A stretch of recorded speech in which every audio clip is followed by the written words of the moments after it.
Hello viewers, welcome back to our channel. ఈరోజు మనం చేయబోయే వంట వచ్చేసి చిక్కుడుకాయ మసాలా కర్రీ. చిక్కుడుకాయ మసాలా కర్రీని సింపుల్గా ఎలా చేద్దామో చూద్దామా. దానికి కావాల్సిన పదార్థాలు టమాటా, ఆనియన్ అండ్ చిక్కుడుకాయలు.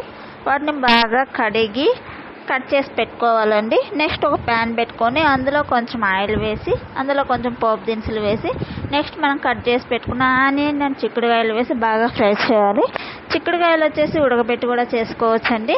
నేనైతే సింపుల్ ప్రాసెస్లో చేస్తున్నాను కాబట్టి దాన్ని ఆనియన్తో పాటు ఫ్రై చేస్తున్నాను. అవి ఫ్రై అయిన తర్వాత next 1 tablespoon ginger garlic paste అయితే వేసి అది కూడా బాగా పచ్చి వాసన పోయేంత వరకు ఫ్రై చేయాలి. నెక్స్ట్ అందులోనే టమోటా యాడ్ చేసి కొంచెం సాల్ట్ అయితే యాడ్ చేయాలి. సాల్ట్ యాడ్ చేయడం వల్ల టమోటా అనేది త్వరగా ఉడుకుతుంది. టమోటా బాగా ఉడికిన తర్వాత నెక్స్ట్ అందులోనే కొంచెం పసుపు, coriander powder, red chilli powder వేసి బాగా మిక్స్ చేయాలి. అది బాగా మిక్స్ అయిన తర్వాత నెక్స్ట్ మన కర్రీకి తగినట్టు వాటర్ పోసుకోవాలండి. నెక్స్ట్ అలాగా వాటర్ పోసి 10 minutes ఉడకనిస్తే మనకు కావాల్సిన కర్రీ అయితే రెడీ అయిపోతుంది.